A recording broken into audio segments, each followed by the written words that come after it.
지난번 내 강의에 나보고 어떤 사람이 댓글을 달았는데 잘난 체 많이 하시네요. 또. 그래서 제가 댓글을 달아놨어요. 이 세법 강의는 굉장히 지루해가지고 잘못하면 잠을 재워버린다. 그래서 농담도 하고 잘난 척도 한다. 그래서 좀 이해를 해주시고 다음부터 잘난 척 잘 안 하겠습니다 하고 내가 사과 글을 올렸어요. 내가.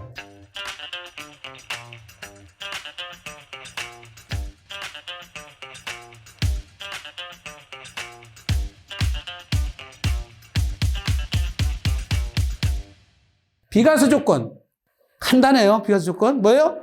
국내 거주자가 1주택을 갖고 보유 2년 조정 대상 지역에 취득했으면 거주 2년 하면 비과세.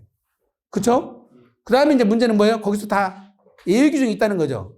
1주택에 대한 예외 규정, 2주택 특례 규정이 나오고 보유 및 거주 기간에 또 예외 규정이 있겠죠. 원칙이 그렇다는 것이고 이제 그거를 꼼꼼하게 봐야 돼. 비과세 규정이 어려운 이유, 뭐라고 그랬어요? 주택 경기에 따른 개정이 잦았다고 그러죠. 얼마나 잦은가 볼까요? 그리고 또 이게요, 일시적 일세대 주택 같은 경우는 경과부칙 규정 가서 보면은 머리 쥐나요 또. 조정 대상 지역이고, 계약을 체결할 때도 조정 대상 지역이고, 잔금 낼 때도 조정 대상 지역이면 개정된 걸 적용하고, 계약 체결일 때 조정 대상 지역이 아니거나, 잔금을 낼 때 아니면 종전 규정으로 하고, 거기다 또 날짜까지 결합돼 있잖아요. 날짜를 외우기 쉽게 고쳐놓으면 얼마나 좋아? 9월 9일, 10월 10일, 11월 11일, 12월 12일 이렇게 고쳐놓으면 얼마나 좋냐고. 9월 13일까지는 봐주고 9월 14일부터 안 되죠. 12월 16일까지 봐주고 17일 안 되죠. 다음에 2020년은 7.10 대책 7월 10일까지 하고 또 날짜도. 근데 내가 이런 날짜를 다 기억을 해. 나 미쳐본다니까. 어이가 없네 정말. 나 결혼기념일도 잘 모르는데. 이런 날짜를 다 기억을 하고 있다니까 내가. 한번 봐봐요. 거주기가 몇 번 했어? 9번 개정했다잖아. 9번. 6개월부터 시작해갖고 1년, 2년 갔다가 5년 갔다가 3년 갔다가 2년 갔다가 왔다 갔다 해가지고 9번 했어. 그 날짜도 다 틀리다고 그랬잖아. 보유기간도 9번. 일시적 주택 12번이나 했네. 12번. 자, 하나 주택을 사가지고 2년 안에 팔면은 일시적 주택 된다고 그랬죠. 3년으로 연장을 시켜줬어. 3년을 연장했으면 담백하게 그냥 3년 안에만 팔면 된다 이러면 되죠. 거기다가 뭔 조건을 붙여버렸어? 종전주택을 취득하고 1년이 지나서 새로운 주택을 취득하고 그리고 나서 3년 안에 종전주택을 양도하라고 하면서 3년 후 연장해줬는데 여기다가 딱 복병을 심어놔버려. 1년 지나지 않고 사는 사람들이 얼마나 많아요. 그럼 비과세가 안 되니까 어디로 가? 중과세로 가버리잖아요. 그런 어려운 용어를 왜 거기다 썼냐고요, 그거를. 요게 이제 그렇게 복잡하게 돼 있어. 자, 근데 이제 전체적으로, 이건 이렇게 복잡한 과정을 거쳤는데 다 잊어버리고 옛날 거는 여러분들이 거래할 거 없으니까 지금은 2023년 1월 12일 날 다 통일시켜버렸죠? 취득세, 종부세, 양도소득세 모두 몇 년 안에 팔아라? 3년 안에 팔아. 모두 3년 안에 팔아라요? 모두? 그래서 다 통일시켜버렸다. 보유요건은 취득일로부터 양도일까지 2년 이상 보유가 필수인데, 여기는 2년 보유 안 해도 되는 것들이 있다. 그거는 좀 이따 보기로 하고, 특례가 있다는 거를.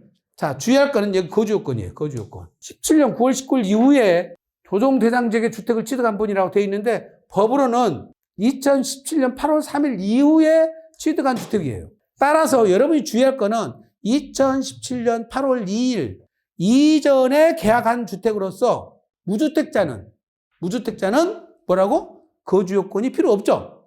자, 여기서 이제 무주택자가 문제예요. 여기서 무주택.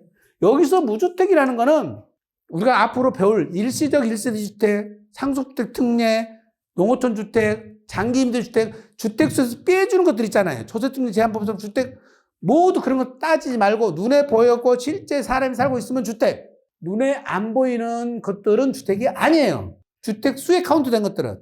무슨 얘기예요? 이게 상속주택이든 장기임대주택이든 갖고 있으면 주택수에 카운트가 된다. 조합원 입주권은 주택수에 들어가 안 들어가요? 일반적인 비과세 규정이나 다주택자 중과세 규정일 때는 주택수 들어가죠. 여기서는 눈에 보여요, 안 보여요?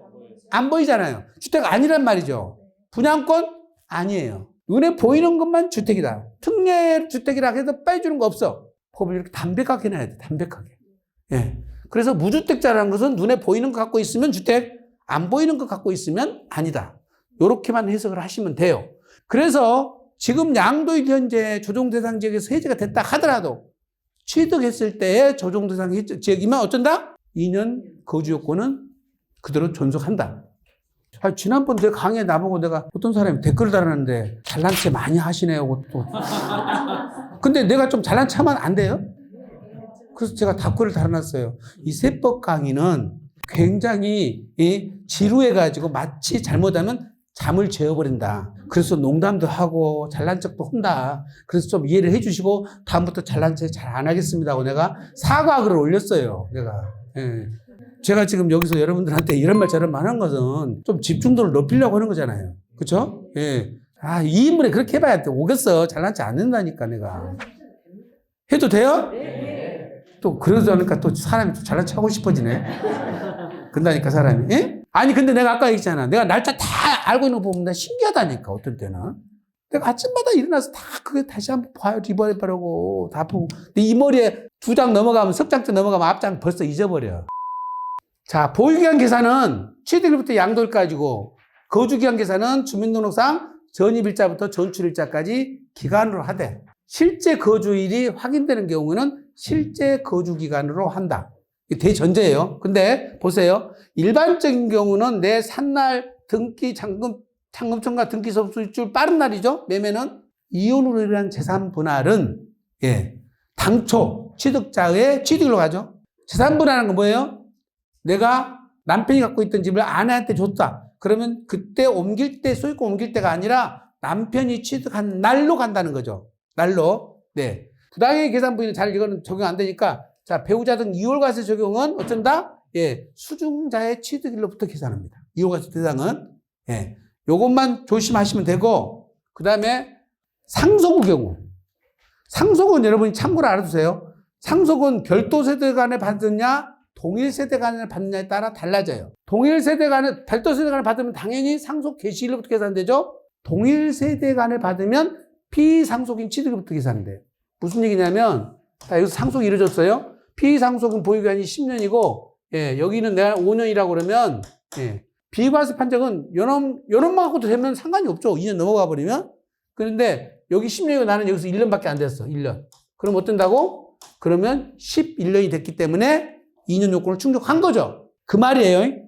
자, 근데 여기서 주의할 것이 장기 보유 특별공제 중 1세대 1주택자는 표 2로 가서 보유기간 1년마다 몇 프로? 4%. 거주기간은 1년마다 얼마? 4%. 그래서 8%가 되는 거죠. 최대. 그때 거주요건 2년을 충족을 하면 어떤다? 그거를 표 2로 가는 거죠. 4% 갈 수가 있어. 근데 거주요건 2년을 충족할 때 상속받은 주택의 경우는 피상속인의 취득일부터 계산해서 2년을 따져줘요. 내 말뜻을 이해했어요? 뭘 따질 때? 거주기간 2년 됐냐 안 됐냐를 따져줄 때 2년 거주요건을 충족하면 어디로 가? 표 2로 간다. 2년을 충족 못했으면 어디로 가? 표 1로 가죠. 근데 상속의 경우는 피상속인 거주기간과 상속인의 거주기간을 통산한다고 그랬어요. 자, 그럼 보세요. 여기서 자, 피상속인이 10년 거주했어. 상속인이 1년 거주했어. 지금 거주기간은 몇 년? 거주기간 몇 년? 이제 이게 이제 어려워진 거예요. 우리가 항상 그러는 다 원칙을 먼저 이해를 하고 있어야 돼. 장기 보유 특별공제는 보유기간 계산을 상속 후 경우는 언제부터 계산해? 상속 개시일부터 계산. 여기서부터 계산. 세율은 어디서부터 계산? 피상속인 취득 여기서부터 계산. 세율은 보유기간 계산할 때. 자, 보세요. 장기 보유 특별공제는 상속 개시일부터 계산해서 보유기간 계산해서 지금 만약에 내가 이제 여기서 거주를 1년 했지만 6년 동안 보유를 했다. 그러면 어쩐다? 6년간 장특공제를 해주는 거예요. 6년간 해주는 거예요. 지금 통산한다고 그러니까 여기서부터 계산하는 게 아니고 아까 내가 뭘 통산한다고 그랬어? 거주기간은 통산한다고 그랬어요. 네. 거주기간 통산하는 뜻은 뭐라고? 10년과 1년을 더하니까 11년이 돼서 어쩐다? 2년 이상을 거주한 걸로 보는 거죠. 이 말의 뜻을 이해하셨어요? 따라서 2년 이상 거주한 걸로 됐으니까 6년에 대한 장특공제는 4%짜리예요? 2%짜리예요? 이거를 이해해야지 진도가 나가는데. 어? 자, 다시 상속받은 부동산의 1세대 1주택에 따른 장기보유 특별공제든 뭐든 간에 상속받은 부동산의 장기보유 특별공제는 상속 개시일부터 기산한다. 근데 1세대 1주택일 때 2년 보유 거주 요건이 충족하면 표 2로 간다. 보유 4%짜리로 간다. 그렇죠? 그런데 2년 거주했는가 안 했는가를 따질 때는 피상속인 거주와 상속인 거주 기간을 통산한다. 10년과 1년을 했으니까 몇 년이 되는 거야? 11년 됐으니까 2년 이상 거주를 했죠. 이 말이에요, 이 말. 그러니까 어디로 간다? 표 2로 간다. 대신 여기서 실제 거주한 것은 몇 년? 1년. 그러면 1년짜리는 장특공제 몇 프로 해줘? 4%. 거주 1년 했으니까 4%만 해주는 거예요. 2년 요건을 따질 때만 피상속인 거주와 상속인 거주를 통산하는 거고, 실제 장기보유 특별공제는 어쩐다고 그랬어요? 상속 개시일부터만 갖고 따져야 되니까 거주 1년, 보유 6년. 이해되셨어요? 우리 세무사님들도 이거 실수를 많이 하세요. 이거를 용어를 잘못 알아가지고. 다시 한번 2년 요건을 따질 때만 피상속인과 상속인의 거주 기간을 따져서 2년 넘었으면 표 2로 가는 데만 써먹는 거예요. 그거는. 이해되셨어요? 그 다음에 실제로 상속인이 장특공제를 받을 때는 1년 거주한 실제 상속 개시일 이후 것만 갖고 따져야 되니까 대원칙이 상속 개시일 이후 것만 따져야 되잖아요. 따라서 1년만 4%짜리 준다. 이해되셨죠? 요게 어려운 개념이에요. 요게 상속주택에서. 상속주택이 굉장히 어려워요. 이게 비과세도 그렇고 장특공제도 그렇고 세금계산도 그렇고. 네. 여기서 긴장을 하셔야 돼요. 그래서 증여받은 것도 마찬가지예요. 별도 세대면 따로따로, 동일 세대면 합산하고. 이 뒤에 거는 굳이 볼 필요 없습니다. 예, 뒤에 거는. 예, 보유 및 거주기간 포함 여부 중에 임의 재건축 조심하셔야 돼요. 내가 멸실을 하고 새로 지은 사람들, 공사기간은 빼고 계산하라. 재개발 재건축의 공사기간은 통산해 주잖아요. 예, 취득일부터 양도까지 다 계산해 주는데 임의 재건축한 사람들, 건축법에 따라서 임의 재건축한 분들은 내가 멸실하고 새로 지었을 때는 공사기간은 보유기간에 빼라는 요거 내용이니까 그렇게 어려운 개념은 아닐 거예요. 여기서 빠진 거 몇 가지만 정리를 해볼게요. 보유 및 거주기간 특례 중에서 공익사업에 수용되는 경우 있어요. 공익사업 수용. 두 번째는 장기임대주택 있고, 세 번째가 뭐가 있냐? 해외 이주. 네 번째가 부득이한 사유. 자, 2년 이상 보유 또는 거주를 해야 되는데 이 네 가지 요건에 대해서는 특례를 적용해 준다. 무슨 얘기냐면 내가 지금 집 짓고 살고 있어. 근데 공익사업 수용되는데 2년 안에 내 거를 집을 사가버렸어. 내가 2년 못 사는 것은 투기 목적으로 내가 빨리 판 거 아니잖아요. 그래서 봐주는 거예요. 따라서 기준 시점이 뭐냐? 사업인정 고시일 이전에 취득을 해야 돼. 자, 이렇게 돼서 여기서 보상을 받기는 받았는데 사업인정 고시는 인정고시가 여기서 났어요.